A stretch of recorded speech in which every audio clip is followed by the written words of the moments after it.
Let's work. Yo, it's go time, showtime, never backing down time. One shot, yo, make it count, yo. Crunch time, shine time, make this moment my time. Get a grip, yo, ready, set, go. We bring the thunder. Bring the thunder. Let's work. Bring the thunder. Let's go. Hello, everyone. Welcome to the Spot Real Talk. My name is Tiara. I'm Tiffany. And I'm Ron. And LaWanda is out, but we are here holding it down for her. And we are talking Ozark. So they are back with the second half of this final season. And they are coming in hot. Coming in hot. Yes, good stuff. So if you hang tight, we are going to discuss episodes 8 through 10 today. So we'll be right back.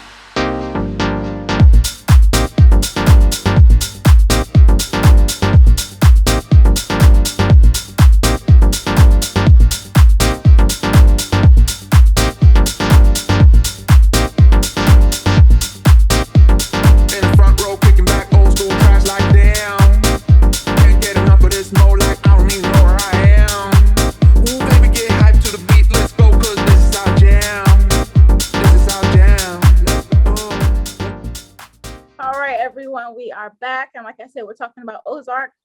So episode 8, we picking up right where everything left off, and we know that Ruth was hot with Wendy and Marty at the finish of episode 7.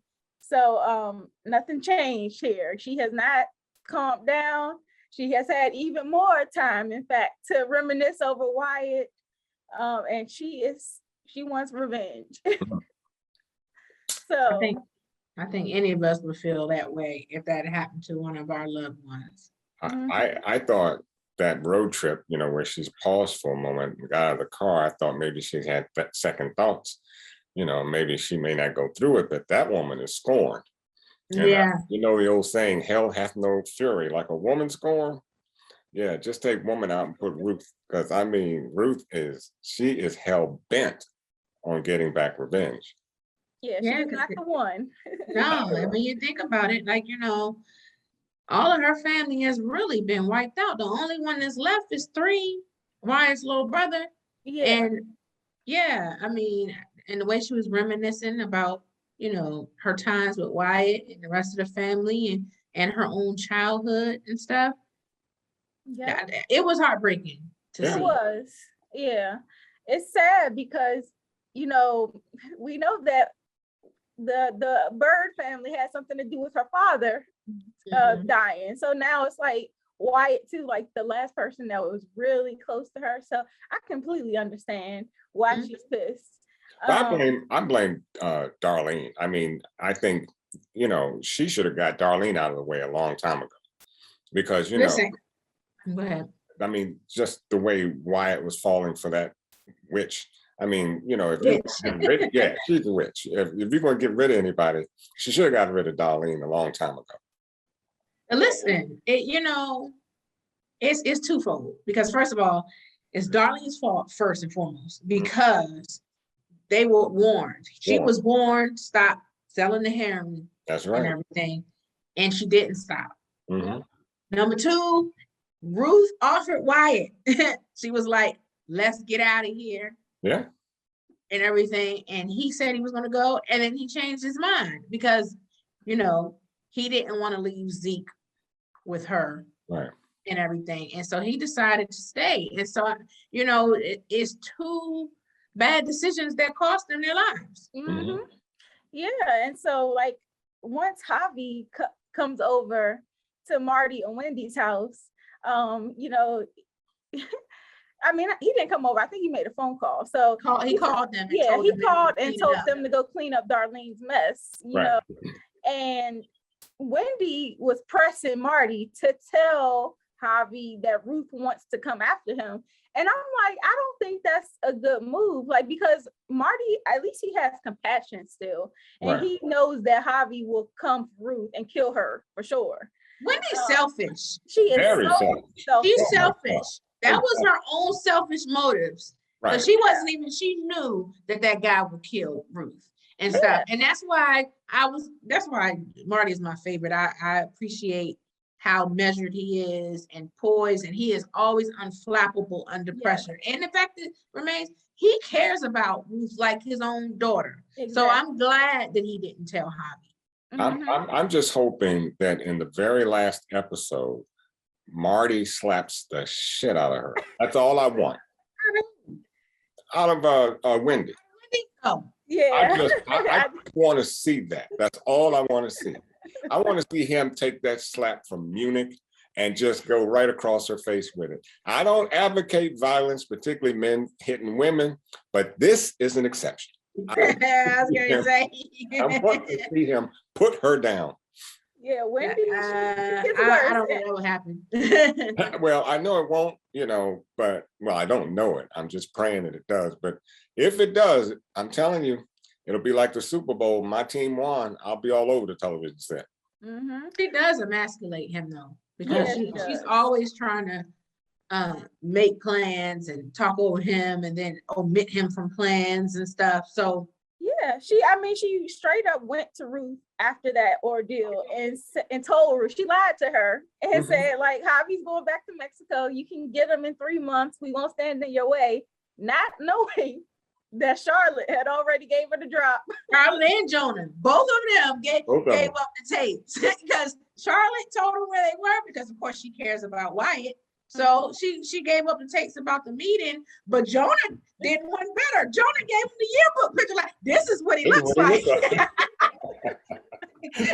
Like the kid came through. The kid slid for Wyatt. Yeah, and so it's like Wendy really screws herself over by thinking she's one step ahead of the game all the time. She's always trying to do something behind Marty's back, but it always blows up in her face. But you see how diabolical she is. I mean, she goes behind Marty's back. She puts him in these situations that could get him killed.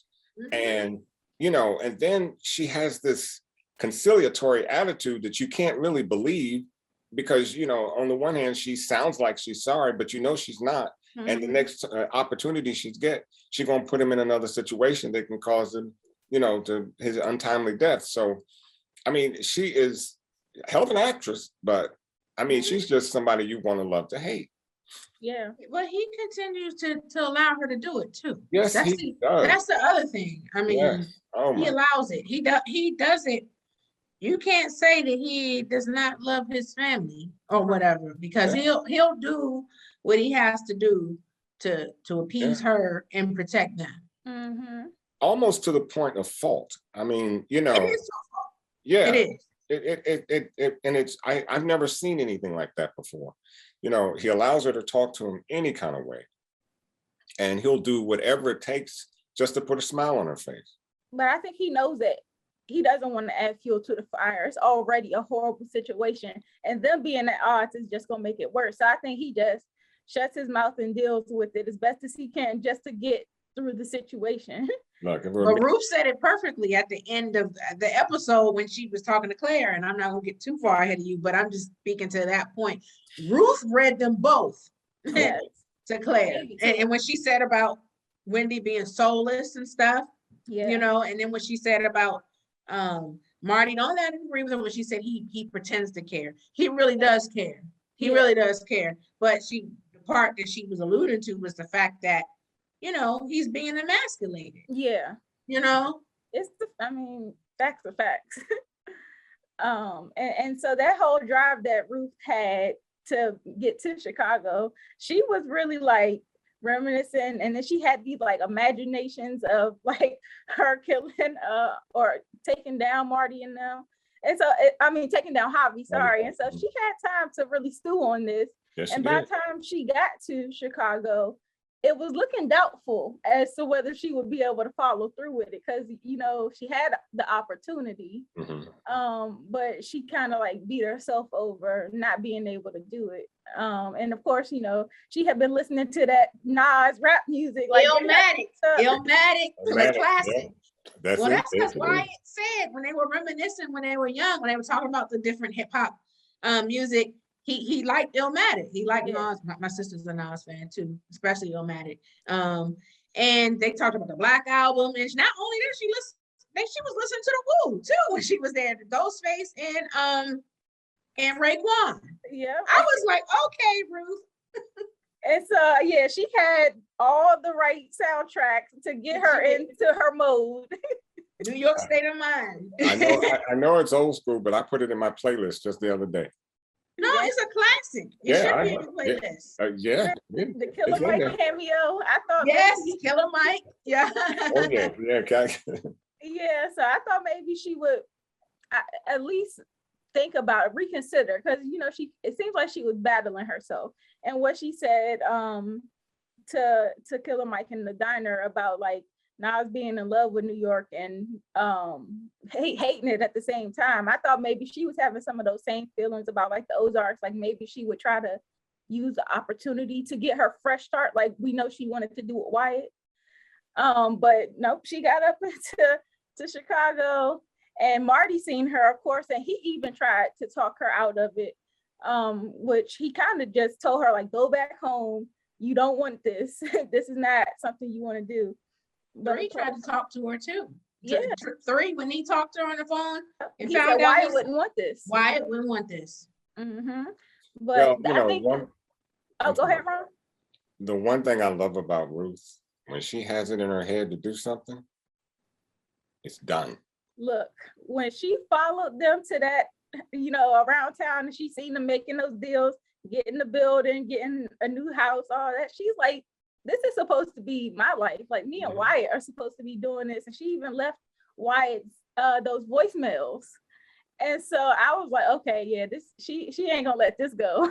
Because she see Marty and Wendy living out their dreams and stuff. And she's like, no, it's not about to go down like that. So and I'm sorry. No, I was just saying. Go ahead. I was just saying it's typical of a person who is grieving when you have a loss, because sometimes I know I did that immediately after my mom passed, whatever. I listened to her voicemail and stuff, and so I was like, man, that is kind of people do that sometimes, like right soon after, like me hear this person's voice one last time or whatever. So I definitely could relate to her being in grief. Yeah. I did the same thing. I had my mother's voicemail for 2 years, I think, before I got rid of it. I think it's very common. So I was like, shout out to Julia Garner. She always brings it with her performances. Yeah. Fresh off of Inventing Anna, Yes. Yes. Yeah. So she definitely has a lot of talent. And when we see her, pull up on Marty and Wendy at the restaurant, she was not playing no games. She's like, look, y'all can come with me or get shot in the head. Right. She said to Claire was like, I don't know what's going on. She was like, you better tell this B Right. that I will shoot her in her head right now. Right here. And everybody got up and rolled because they knew that Ruth was not playing. Exactly. Yeah, and so of course, like Wendy and Marty and Claire had the meeting earlier with Hobby to kind of renegotiate the terms of their deal. And he pretty much wanted to say, like, I'll commit to 5 years supplying you in exchange for like a 20% reduction and then stock options, which she didn't want to give him the stock options because it's like, why would I do that? My board will never agree to, have a drug dealer's nephew on my board. And he was trying to put him in his mom's name. He's like, I mean, that's still a drug dealer's sister. And so you could tell that conversation really fueled him. Like he was pissed off about that because when he went to the dinner with his professor, he realized that maybe, his professor kind of felt the same way about him. Like everybody was looking down on him. They were. And not respecting him because of his family ties. And it could be not just family ties, but also Javi is a minority. Yeah. And so he was kind of like, questioning his professor, like, why didn't you ever, ask for my opinion in business school? And so you could tell that conversation he had with Claire triggered him. So he beat the crap out of that professor in that bathroom and demanded that his name get put on the building. Oh, did you also notice that during that meeting, when he asked Marty to bring the financials for Omar's kids, and transfer to his mom, I was like, you know what? They were already planning on moving Navarro out of there. Yep. They were swindling him right under his nose. They couldn't wait for the opportunity to do so. Yeah. I was like, I said, meantime you're doing that, you're making a move on him. Like, how are you gonna take his kids' financials and put it under?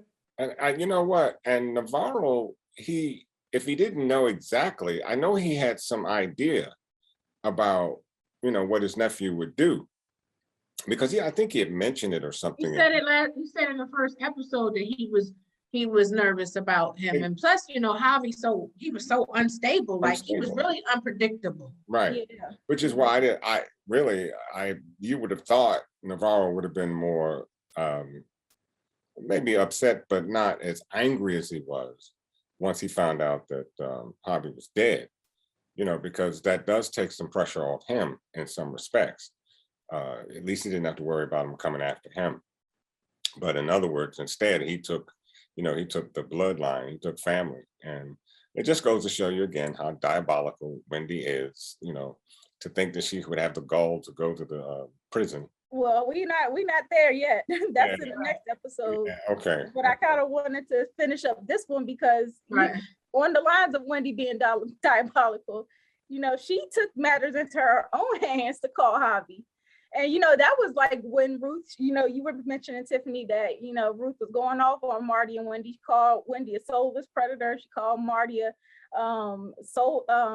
I think she said he pretends to care, but he's really emotionless. And she ran down the list to Claire. She was like, they drug their kids into this. They stealing people's businesses. They having people killed. Yeah, so she read them all the way down, and Claire was kind of like shook.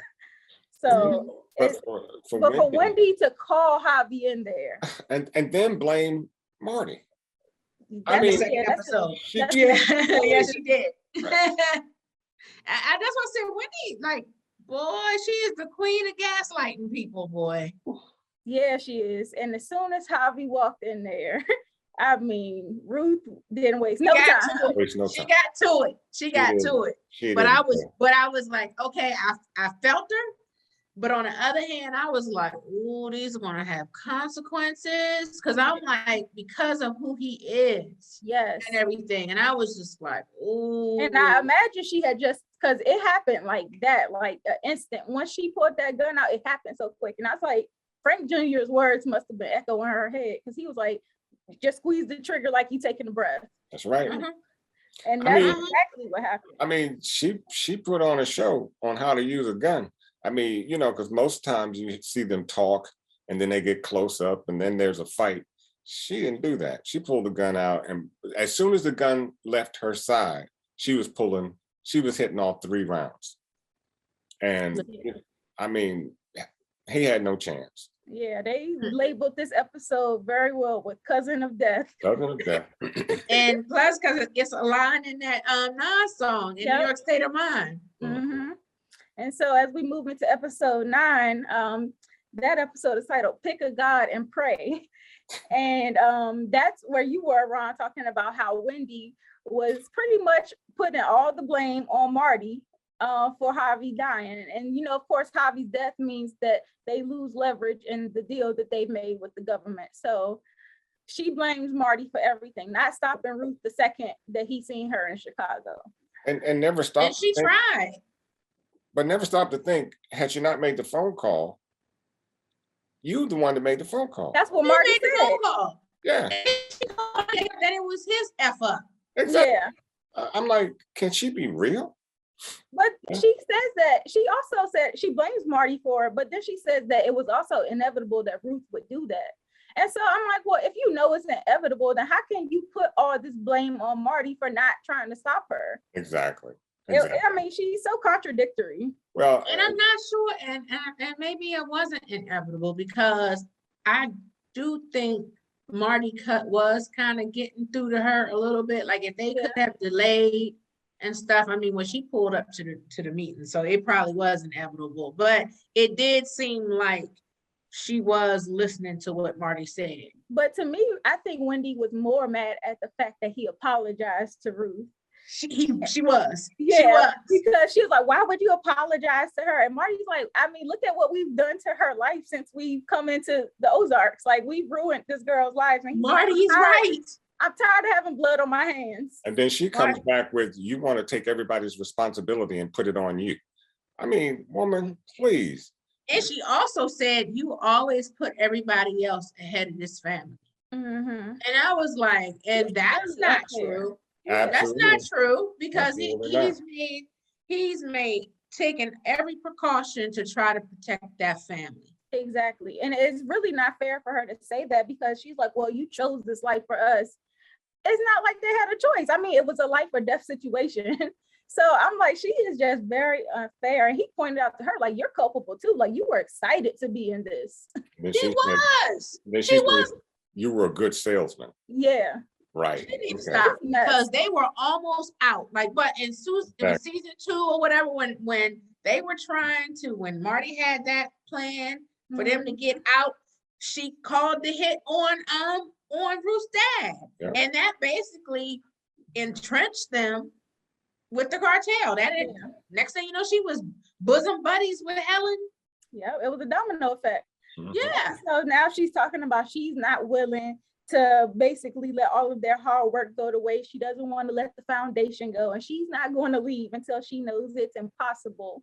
It tells him to have a little faith. No. So I'm like, Wendy is a hot mess. She is. It's about her. Everything is about her. I mean, she's very selfish. Mm-hmm. And of course, once they get back home, Charlotte admits to actually telling Ruth all the information. And of course, she goes off on Charlotte.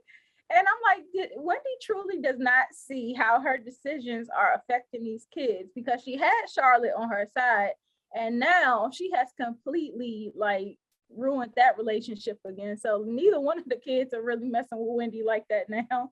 And then it's her own fault. Yeah, she was all set to blame Jonah. And then she just happened to turn around and saw Charlotte's face, and she knew right away what she did. So it just doesn't click with her that she she doesn't own up to her responsibility and where she is with this family. And it's just interesting to see them still stick with her, because I know Marty wants out. Marty really just wants a clean break. He was even satisfied in what he said to her in that the discussion they had in the room. I'm willing to just walk with nothing, our lives. If we got that, we're good, and what does she want? Ambition. She wants it all. Yeah. She said, I want it all. She said, I'm not willing to let anything go. Exactly. Exactly. So, but yet it's his fault, please.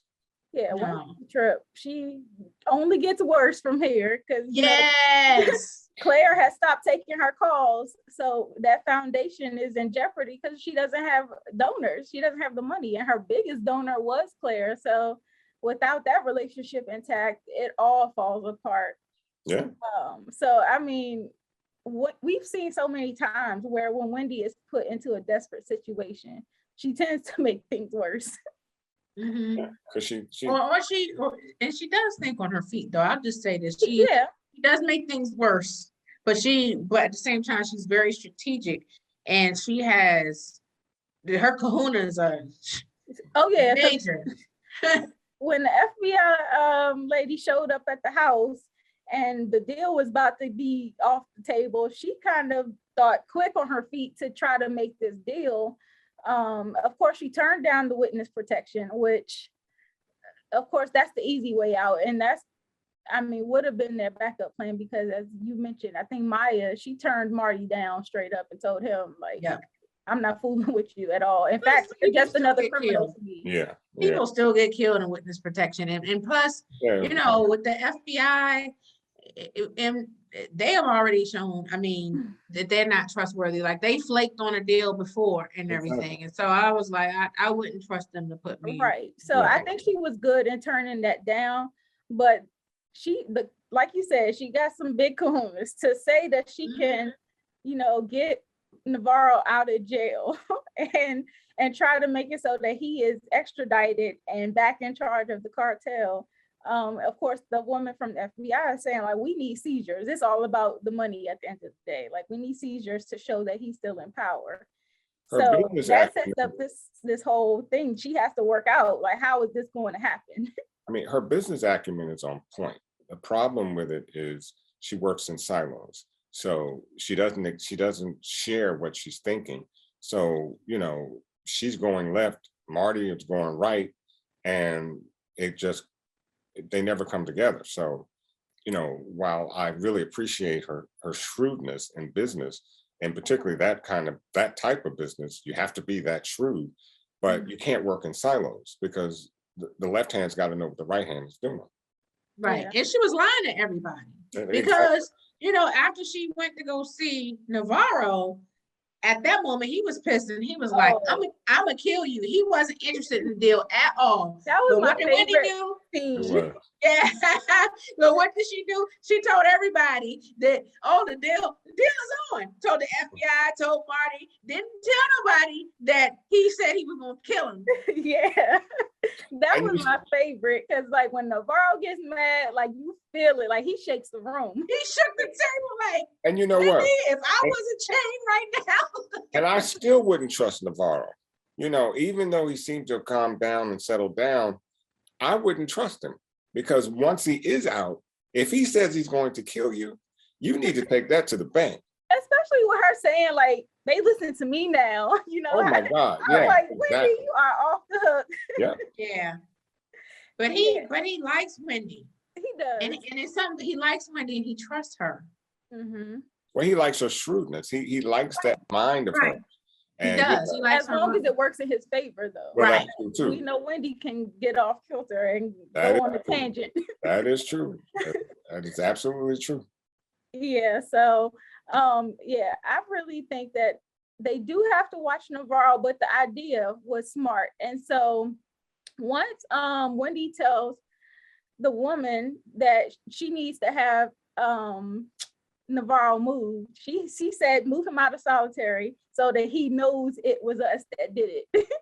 And so I was like, okay, that was a smart move. And then she, of course, lied to Marty about the deal, had him thinking that everything is all good, you know, things went smooth.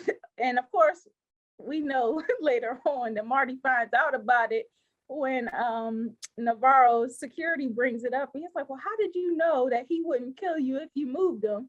And Marty's like, Because he said he would kill you. Yeah. And Marty looked at Wendy, but he played it off. That's what I mean about Marty being inflammable. Like he played it off.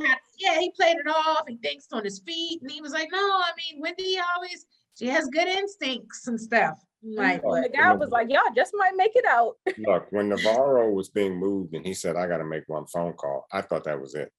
Oh yeah. And especially when the priest pulled up in the house on Wendy. Oh my God. Oh my God. Wendy thought it was over too, you know. Yeah. Yeah, that was the first time when I she think saw Nelson. Because when Yeah. you see Nelson is like the Grim Reaper. Yeah. You Exactly. see Nelson is always a Mhm. problem. It's a problem. Yeah. Yeah, so I was like that. I mean, the fear that she had, I was scared for her at that moment. I was too. But this priest is kind of shady to me because he was trying to convince her not to get Navarro out of jail. And he was basically saying, like, maybe jail would be good for him, like he can repent and, you know, cover for what he's been doing. And then she's like, does he know you're trying to keep him in jail? And I think she thought maybe it was a test or something, like a test of her loyalty. But I think that priest was serious. I think Oh, he he was was too. serious. Oh yeah. Yeah, he was serious. And I think, you know, he had mentioned something to Marty about why he does what he does. And so it somewhat makes a little sense, not much, but it does have some relevance as to why he's there. And maybe he has tried to sway Navarro to another lifestyle. But I think that he was right to say, yeah, he's better off in jail because, you know, with him being in jail, the cartel ends, it dies. So maybe that's what he had wished or hoped for. Well, I mean, I don't know if they ever tell Navarro what the priest said, then maybe the priest might be axed. Yeah. He's a short time, definitely. But I think Wendy will keep that in her back pocket because Wendy and Marty and Navarro, they of course brainstorm like, how can we get Navarro to run the cartel from jail? And so Marty volunteers to go to Mexico on Navarro's behalf. And Navarro was like, well, that could actually work. You could tell everybody that I killed Javi because, it's a show of my power that I'm still in charge. But, once you go down there, you're going to have to establish your dominance like immediately, which we know is going to be a big challenge for Marty because he's just not that kind of guy. Mm-hmm. But the fact that he's going down there and maybe the situation with the priest can help maybe Wendy be able to manipulate a situation. I don't know, maybe later on if that could help. The fact that Wendy knows the priest. It was for Wendy, which is why Charlotte was pissed. Because Charlotte was like, he's going for you. He's going for you. And she was mad at her mom for putting her dad in harm's way. Mm-hmm. And of course, we know that Wendy's father is also in town. He bought the whole church with him. Thanks to Mel, they have ramped up their efforts to find Ben. And they had a point where they all went to dinner. And it seemed to Wendy like her father was trying to turn the kids on her. And so back to your point about what Charlotte said at the end, like the relationship is only getting worse between Wendy and those kids. And now, especially with Ben, I guess search efforts being back in place, it's kind of like, and I want to talk about this more the next episode when we get there, but those kids are not, the wedge is even further. And I think that with all that's going on, especially with Wendy manipulating the situation to get Marty sent out the house, those kids are going to continue to rebel in his absence. But you brought up Mel, the detective. Mel is he basically has an alliance with Maya now too, FBI, because she's just totally through with the Byrdes now. She told Marty like, no, I can't help you. You're just a typical criminal to me now. Yep. Don't call me no more, nothing. She wants nothing to do with them. And so with that, Mel, who is also flirting with Maya, but he is talking to her like, even though she's been blackballed and she now has a desk job, she's not out in the field anymore, she still has resources. So he's talking to her, trying to see if because Nathan, Wendy's dad, has hired him to help look for Ben. Mm-hmm. So he's trying to get resources to find out what happened. Mel needs to go home and kiss the cat and leave Maya alone. That's how I feel. Well, the other thing that Mel did is he went and talked to Helen's husband and told, that she worked with the cartel and that she's missing. And of course, the daughter, she knows that what it really is. Charlotte already threatened her and saying, like, you tell me. Aaron shut it down. Aaron was like, nope. Yeah. We don't know anything. Like, don't push it. Right. I think and I have a feeling that father, he's not going to let it rest. I don't know. I had to question whether he knew any of what Mel was saying. I mean, I would think he had to. He didn't know. Yeah. He didn't know. And Aaron, I'm glad she shut it down. I was worried for a minute there because I was like, because she's real green. And I was thinking, I was like, oh Lord, please don't let Aaron open her mouth. But she understood the assignment. Yeah. and she kept it buttoned up. It was like, nope, we don't need to push this. And she shut Mel down. But she knew who she was dealing with. She's dealing with. She did. Yeah. And, the first part, Charlotte warned her. Exactly. Mm-hmm. So she was like, see what happened to your mom? This could happen to you and your family. Your father. So yeah, she's protecting them. Yeah, and not only that, like, to go back to the incident with Maya, where you said she's exchanging intel, they're getting a lot of information. Like, they seen the video in the parking lot from when Ben was, spazzing out and calling the cops. So they are actually getting deeper in it. And in the next episode, we'll talk about that more too. But I think Mel and Maya are a very dangerous combination for Wendy. Very dangerous combination. So they better be on their toes. And I wanted to talk about Ruth too, because Marty, had Wyatt's body at his funeral home, and Ruth, of course, was still grieving. She didn't really want to do anything with making funeral arrangements. So Marty set it up for her. She wasn't even taking their calls. She wouldn't even return the funeral home's call. They're like, we got his body here. What should we do? Right. And so, of course, we know that Ruth was presented with an opportunity later on by Claire, who had already been threatened by the cartel. You know, they were looking for Javi. And I think Claire, after hearing what happened with Wendy and Marty stealing businesses and having people killed, I think she washed her hands with them. She wasn't taking their calls. And so the next best thing was to go to Ruth, who she knows has product as well. And so Ruth is tasked with like breaking into the storehouse that Darlene had and gathering up what was left that was already produced of Darlene's drug. And that is kind of really screwing Wendy over. The fact that Claire now has an alternate provider for the drugs. And so, of course, she threatens, like, how long can you really keep this up once all the drugs run out, you know? And she says, you know, it costs you nothing to help us out. And I think Ruth said something like, it cost me nothing to screw you over too. Yeah. Nope. So, you know, and the thing with the sheriff, the new sheriff, I was wondering what happened to the lady Guerrera, but of course she's been sent back. So they have this new sheriff in town. Mayberry RFD. That's what I think his name is Wyckoff or something. No, yeah, I'm calling them Mayberry. It's an old show, but Yeah, old country sheriff. You know, he tickled me.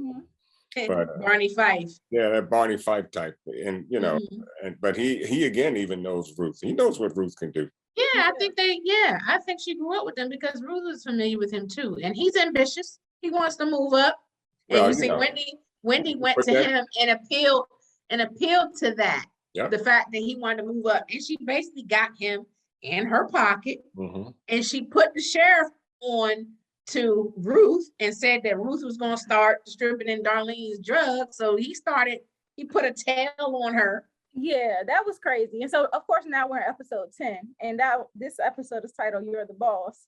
So it's interesting that Wendy, like I said, trying to manipulate the situation and turns out making it worse. Because, you know, she put the sheriff on to that whole thing with the drugs at Darlene's house and Ruth being involved somehow. But then the sheriff goes off and investigates further and goes and talks to Sam. And we know Sam can't hold water. Yeah, Sam is clueless. That's why she put him at the Lazy O. But by him being clueless, he put the sheriff on to Jonah. Yeah, right. Yeah. The dad came through and saw through that. Dad intervened just in time. Put that to a halt. But Dad also called out Wendy when he told her, like, what happened with the sheriff questioning Jonah. He was like, so you're more concerned about like what information he provided versus whether he's actually okay? Like, so I think Dad is on to Wendy. Oh yeah. And Dad, you know, that is a trip too. I'll get to that. But you know, Jonah is there. The other question he had besides that is, why is Jonah, a 15-year-old, living in a hotel? Like, why isn't he under his parents' roof? So of course he has questions about that with Wendy. And even, you know, I say what I say about the father being a trip too, because, you know, at first glance, he seems like a concerned father who is concerned about the whereabouts of Ben and all that. But in the beginning of the episode, we see the flashbacks with Ben. It was so good to see Ben on the screen. But at the same time, it had me emotional. I got emotional because I was like, Lord, no. I think I was better off not seeing what happened to Ben. Just like, you know, when they returned home, when, you know, when Nelson walked up to him and then when they brought the body back and stuff, I think I was better off not knowing. Yeah, but you got to see his emotional state. Yeah. Before it all happened, he was like beating himself up about being stupid and making the wrong decisions. He was like, you know, Wendy always loved me the most. And I was like, it says a lot about Dad, because he said she's the only one that loved me. Yeah. So when I think about Dad being in town now, looking for him and this and the other, and he got the church group, but not saying he doesn't care about Ben, but it wasn't apparent to Ben because he said Wendy was the only one who loved him. Even Well, I think last the father episode, so, Wendy. so straight-laced in a sense that he kind of gave up on Ben because of Ben's, condition, his alcoholism and all the things that he was into, just like Wendy, Yeah, he gave up on Wendy he too. gave up on Wendy because, she's not what he wants her to be. But again, like you said, I think he, he loves his children, he loves his grandchildren, which is why I think he went, he was able to stand in for Jonah the way he did. But he doesn't know a lot of things. And so he's just one of those church-going dads that, that's clueless to what his family is really doing. Look, I knew he wasn't all he said he was when Wendy was talking to Marty. And she said, because Dad had been telling a story at the restaurant about how Wendy ran away and Ben was crying because she left. And Wendy told Marty, like, he wasn't crying because I left. He was crying because of the way I got beat when I got back. Yeah. So that's why I said there's a reason why Wendy is the way she is. And it has to do with the dad. And as I said, that he's religious and he has his church and stuff, but he has another side that people don't know yet, we don't know yet. And he is the reason why Wendy is the way he is. Yeah, and it broke my heart when Ben was like, he kept saying, like, wait, before Nelson was about to wait, is this a dream? And then Nelson off him. And I was like, I didn't even I was emotional. I was just like, no, Ben. And because when he was in the car, when he was just like, tell Wendy I love her, tell her that I forgive her, and stuff too. I was like, that was heartbreaking to me. It was horrible to watch. But I guess we had to see it, to, I guess, get some context on things, because I wonder if Nelson ever does actually tell Wendy what Ben said. So I guess that remains to be seen. But with Dad again, though, I was just going to mention, I think I'm losing my thought. God, it was just on the tip of my tongue too. Was it about with the dad, when the dad had the event, when they were passing out the flyers for Ben? Well, part of that too, because I wanted to bring that back up because of like I said, the relationship with Wendy and the kids. Like the fact that they are still out there handing out these flyers, knowing what really happened to Ben, that's like torture for a kid. That's emotional torture. Yeah. Like, I know those kids are going to be jacked up. They're going to need some intensive therapy as adults if they are ever to have a normal life again. One thing's for sure, they won't miss Wendy. If she's taken out, they won't miss her at all. Well, what's crazy is that when Wendy offered to help pass out the flyers, Jonah gave her the flyers, but he definitely stepped away from her and turned his back to her as well. Like, it ain't all good. It's not. Yeah, and even with Charlotte, she asked her to volunteer to help her with the fundraiser, of course, that she's trying to have with Jim, which we're gonna talk about that too. But Charlotte kind of like begrudgingly agreed, but Charlotte ain't feeling her either. So I think that if Wendy was ever trying to save her kids from having the same kind of experience she had with her father, I think she's giving them a worse experience. Oh yeah, much worse. Because they can't trust her. They don't see the love she has for their father, or even, she's always trying to manipulate them. And so, yeah, they don't have any respect for her. None at all. Yeah. And I was going to talk about Jim, of course, in this fundraiser, because now we know that Wendy is under the gun. She has to get these donors back on her side if she's able to get Navarro out of jail. And of course, she's trying to put political pressure on the higher ups in order to get Navarro extradited. But in order to do that, they're going to want the money. And so that makes this thing, like I said, with Ruth even more important. And of course, Ruth, once she showed up at that event where they were handing out the flyers. So then she straight up told Wendy, like, I know what you did with the sheriff. It didn't work. And shame on you for doing this to Ben. And got your kids lying for you too. Yep. And then Wendy was like, what are you doing here? You're like, oh, your dad invited me. Right. Yeah, so I was like, it really is a whole mess. And now we see that, like, by Wendy pushing, of course, I said it again, she made it worse. And by the end of the episode, the fundraiser is called off anyway, because Jim is like, look, I'm just gonna save you the embarrassment of knowing this, but your rehabs have been defunded. Yeah, because Claire pulled out because she was in business with Ruth. Yeah, so it's just a whole thing. And then if we go back into Mexico, because of course Marty has arrived safely, and he is basically going in there. He has this big round table with all of Navarro's men, and he's telling them, you know, what happened, well, what supposedly happened with, you know, Javi getting killed by Navarro, and that Navarro is going to be back in charge running things from jail, and he's basically his representative.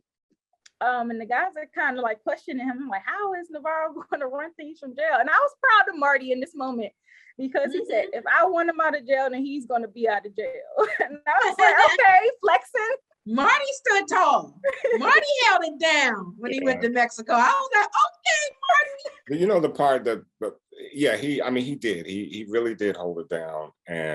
But the part that worries me about Marty is that he wears his feelings on his sleeve. Yes. And you can see that, you know, when it comes to violence, he shies away from it. And you know, Navarro like winced a little bit. Yeah, and Navarro told him, you have to be but like. He did, you know, he held a, you know, and privately and stuff too. But for the most part, he did hold it down. Like when he walked out, when the guy was getting beat up because he really couldn't stand to see that.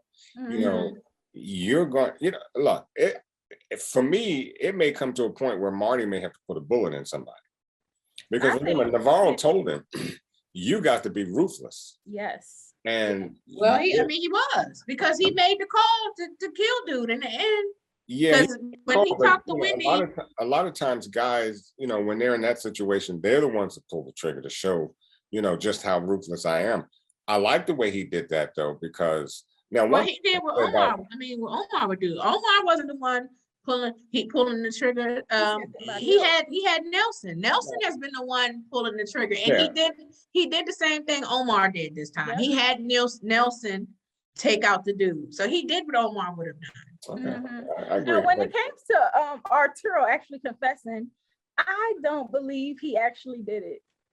He didn't do it. I have my suspicions, and you know, when I saw it, you know. The fact that they think that Omar killed Javi, and in this episode, Marty meets Camilla, Javi's mom. Do you think that would sit well with any mom, right? Knowing if brother or not? Well, that was my suspicion. Brother or not, that my brother had my son killed, and then I go back to the episode with Javi, the first episode, asking for the finances for the kids. I was like, transfer the assets. Yes, I believe that Camilla and Javi had a plan all along to get rid of Omar. Yep, I do too.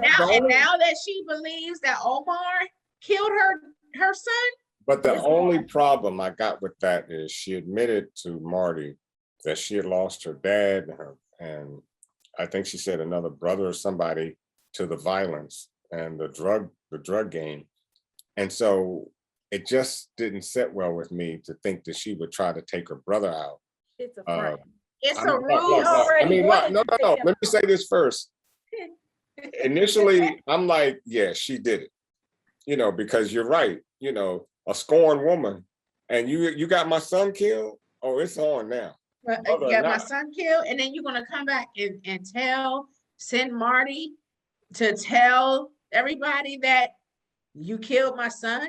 And Marty gotta watch out for her too, because while she comes off kind of soft, but she's she's She got does a not come off soft. She's no. I smart mean, too. She was I'm like saying very she got an calculated. angle, and you got to be She- careful, Marty, because she sits down, she talks. She with got you. an angle. And, She got and an the angle. fact that she told, Marty did the books. He checked out everybody's books, found out that Arturo was skimming money, stealing from the cartel. But it was her that put it in Marty's head to get him, to get him killed. That he was she let him know that he was expendable, because she was like, he was always saying that he was jealous and that he wanted to take over and things like that. So she put and he said that if that was like, did. he's okay to all. It's okay to off him. She did. She gave Marty the okay when she said that. The thing that I didn't like is that Marty was kind of like feeding into her nonsense, and he gave her too much information. He told her his plan to get Omar off the SDN list. Yep. And I was like, she gonna try to thwart that plan. I was like, you should have never said that to her. And that's my point. He underestimated. Marty, he underestimated her. It's just, he's very, well, first of all, he can do my taxes next year anytime. I mean, that man to do my books too. I mean, that man on the books is just, he's off the chain. But he has to dial it back. You can't wear everything on your sleeve, and you can't tell everything because you're in a very hostile and an environment that you don't understand. And before you start running your mouth, you better know the players real well. Yeah, I really highly suspect Camilla. I know that I really feel like what Navarro should have did is gave Marty some context to his family dealings, because I think Marty is approaching it from like this standpoint that it's like this loving brother-sister relationship, when it's not that at all. And I don't even know, I mean, Navarro has to suspect that if Javi was pitted against him, then his sister could probably have some ill feelings too. So that's why I really want to know is, does Navarro even know that Camilla is plotting against him? Well, that's why I say you got to watch Navarro, because like you said, I think he knows all about his family. I think he knows who will take him out. And, he does know about his family. And so, and for him to have, like, as you said, send Marty down there with very little knowledge, to me says he's really setting Marty up to begin with anyways. Marty could very well find himself on the, dearly departed list in Mexico. Well, I think he trusted them. The fact that Wendy and Marty were able to get him out of solitary and stuff, like they asked, it looked like a power move. So it looked like it was a power move. So it looked like, okay, I can trust them to do what they asked. And remember, he gave Marty instructions on how to be. He was like, okay, you got to be ruthless. You can't flinch. You got to do it. So he gave him the scoop. So he trusted him to do what needed to be done. Right. Yeah, but stay away from my sister. But with Navarro getting stabbed and being in a coma, so that's the I guess it kind of throws off the plan, because if anybody finds out, like, that's going to really put Marty in danger. Yes. Which is why it kind of pisses me off so bad that Wendy kind of even got this whole thing. Even volunteered to let have him go. Right. Yeah. So I'm like, dang, this really is a scenario where Marty could get killed. Like, it's serious. And when she should have got slapped in the mouth when she was on the phone and said, "Thanks for doing this." Yes. I was like, this woman just don't quit with her. She's selfish. Yeah. But Navarro was a G too, because even though he got stabbed, he took the attacker with him. He took that bama out. And you see Camilla's face when Marty told her, like, oh, he killed his attacker. She was kind of like, yeah, she was like, oh yeah, I forgot about that. Yeah, because he's still a dangerous man. Omar ain't no punk. Yeah, he ain't no punk. Shoot, he took that dude out. Like, I'm like, oh yeah, my God. And again, Marty thinking on his toes, like trying to be a ghost in the bank. Yeah. I was gonna say again, Marty thinking on his toes though, because she was like, well, can I see him? Can I speak to him? And he's like, nah, he's on lockdown. So Yeah. not letting her know that he was in a coma. So I was Right. like, Marty. But you know I what? was glad. The sad part about it is, if she had anything to do with the attempt on his life, she will find out his condition. Mhm. Yeah, it's only. I mean, they better hope he come out that coma quick Real quick. because And wake him up. Give him travel melon fast. sauce or something. I mean, get him up. He needs to be Yeah. doing jumping jacks or something, you know. Get Mhm. him up, get him up.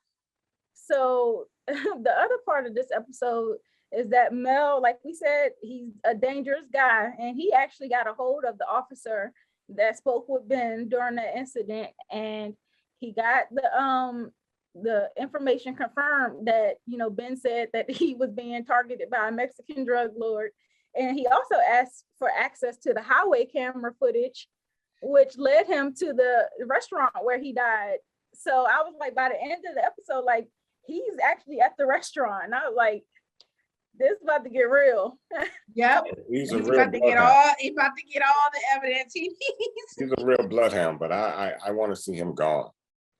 I think he might end up gone. I mean, because we always know the overzealous police people always end up getting off. I mean, it seems like it happens in almost every show.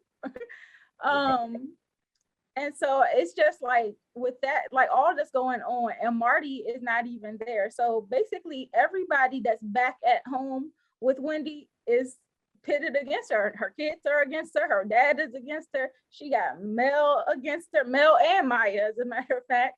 So it's like she don't have no allies. Jim didn't even want to fool with her. Jim. But then he came around because he's another one who's obsessed with power Yes, he and is. everything too. And she knows exactly what to say and how to say it. That's She what makes does. it so dangerous, because you know, Jim's no fool, but he was able to. She was Well, able you know, to tackle. she was, when she was in Chicago before she became a housewife, she was like a political strategist for Obama. Right. So, you know, so she's real savvy in the political world. She is. And we also know that by the end of the episode, you know, she has not given up just because her fundraiser got canceled. She called Claire and was like, I'm gonna give you one more chance. You fooling with the cartel now. Right. Great say, my employers are not gonna be too happy. And you see what they can do. Yeah. But shoot, they pulled up to her to the gate looking for Hobby. And so I mean, in the gate. And so in she the told gate. So she remember she told her people like change the Change gate it. code. So I'm like, how they get in there? So that's what I'm saying. You can't escape these folks. Which is why, you know, in our one of our previous discussions, you know, we recapped Ozark Part 1, when I blamed Wendy for Ben's death. I mean, everybody has a hand in it, Ben himself, and everything, and Ruth for getting him out of the facility. However, seeing how they went after Omar while he was in there, that was my point before. Even if Ben was in there, if they really wanted to get to Ben, they still would have got to Ben inside that mental health facility. So I don't know that he would have been safe in there either. No. Yeah. So these first 3 episodes were so good, and it really kicked off the second half of this season. So 4 episodes left. We are going to continue binging, and we're going to come back with another half of the recap, because I think this one's running a little long. We don't want to keep y'all here too long, but we'll do the rest of the episodes as a separate recap, and hopefully LaWanda will be back to give us her input and join in on that conversation as well. But you know, how do you guys feel about how these first 3 episodes started? I mean, I felt like they were good. Outstanding. This is great TV. It's the Ozark that I've come to love. You know, they always have great writing and great acting. It's a solid show, and I'm gonna miss it when it's gone. And they've stepped it up. This is another level altogether for TV. I mean, the Ozark is something else. If you don't know about it, you better know. You better go find out. Yeah, you better watch it. I'm telling you, they do a great job. I said it before about raising the stakes. Every episode, like it's so intense. Every episode, I'm just like, what's gonna happen now? What, you know? The funny thing is, even when nothing is happening, that intensity is still there. The intensity is still there. Yes. Because they know how to keep you on your toes, like feeling like you're on the edge of your seat because you know something's coming. Yep. And they do a great job, when in writing, they it's about like giving the audience what you want, like keep getting you invested in the characters, and then have the characters seem like they're almost getting what they want, and then snatch it away from them. You're like, oh no, we're almost there. So I think it's clear that Wendy is absolutely on our who can get the hands list. Oh, Wendy's on the who can get the hands list for sure. And I'm giving Marty the game ball for keeping his composure under all this. Marty deserves the game ball. Marty deserves a game ball. What about Ruth? Should we give her the game? I'm not mad at Ruth for avenging. I'm not mad at Ruth. The game ball for taking out Hobby because he was a problem. Yeah, he was a problem. I'm worried about what that means for Ruth and for Wyatt's exactly. That's the thing. That's the thing. That's consequences, and that's bringing. Now they have all these other issues because if Ruth doing that, it put her life in danger. Marty and them, that they had a deal to get out, clean and stuff. It ruined that, it just set a whole lot of things in motion. And not only that, because she's taken, the sheriff warned her not to try to take over Darlene's drug business, but she kind of is going to have to at some point because she's going to run out of drugs to supply to Claire. Yeah. And so my thing is, if Darlene was taken out for being direct competition to Omar's cartel, then Ruth stepping up makes her fill in that slot. So Omar's still not going to be pleased that she's a direct competitor to him. And Wendy is going to go to no ends to make sure that she gets that donor back. So it's like she's not only pitted herself up against Wendy and her foundation, but she's pitted herself against the cartel, and she's already off somebody that, even if Navarro doesn't try to get back at her for doing killing Javi's mom got a mind of her own. Yep. So I really fear for Ruth in this situation. I do too. I hope she makes it out this season, but I don't know. The other thing that I thought about too is because at the open of this season, we kind of seen them on the road, and then they get like into an accident where they are skirted off to the side of the street, and then the car flips over a couple times. And I thought that maybe this second, like the first episode coming into the second half, that we would see what happens. I thought that maybe that was the trip that they were making from Ozarks to Chicago with the family, but it looks like we ain't getting that yet. We gonna have to wait to figure out what. It sounds like that's a solid ending for the show. I don't know. We're gonna have to wait and see. So we have a lot to look forward to. I can't wait to come back and talk about the second half. I can't either. Oh my gosh. I think we should have like cocktails, even water or whatever. That's just to toast the end of the show, That's a good idea.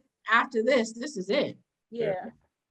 So all right. Well, I thoroughly enjoyed talking today. I can't wait, like I said, to get back to these last 4 episodes. So you guys make sure that you are subscribed to our channel, click the notification bell so you get alerted when we come back with our post, and also like the video, show us some support. We are also on Instagram, Twitter, Facebook, TikTok, all major social media platforms. So give us a follow there as well. Any last remarks before we head out? Check out our playlist because we have plenty of interviews that we've done and roundtable discussions with several members of the shows that we've recapped. We most recently did Power Book 4 Force. Joe Shakura's show, Joe Shakura happens to be on Ozark too. So several of his cast members we have interviewed and so forth. So check out our interviews on our playlist. Yeah, so make sure you do that, and make sure you are back here for our second half of the recap. So stay tuned, and we want to thank you again for watching. Drop down in the comment section and let us know your thoughts on these first 3 episodes of the tail end of, well, I shouldn't even say the first 3 episodes. This is episodes 8, 9, and 10. Yes. Because I keep thinking in terms of like second half. Right. So give us your thoughts on these episodes, and let us know your predictions as well. So we'll see you next time. Good night. So that all they see is checks from where the head to where the socks fit. No logo on the bifocal, flicking no roach tips. Won't even show my face until all the shows, but need the cash in advance, leave them all social. I'm the guy they chosen, rise up like the rose and put them on a poster. All the way up in the sky where the stars posted. Sip it on that rose, I put it down on coasters. Stack francs from the waves till I own the ocean. More praises for the sayings, let it all soak in. They like, hey, that shit is flame, bitch, I know I rolled it. Going tight, dumb Dre when it 04 shit. Heavy off the 4 roses, that shit is poet. From the code to the globe, rap on the road shit. Till these niggas forfeit, double check the score shit. High off with a dove, shed a tear off a dove from the plug in the mud.